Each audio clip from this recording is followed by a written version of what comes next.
Nanila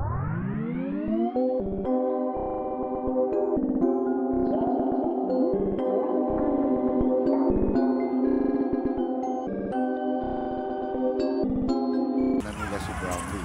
Binalik si Jacket Aguilar. Thompson tied up here. Mitchell rather tied up by LA. Wala pa sa penalty ang Ginebra. Jump ball na tinawag doon. Na-trap nga din eh. Doc, sino kaya mananalo?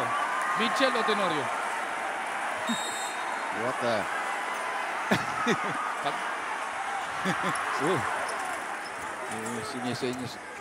Oh, what a pass to the other side.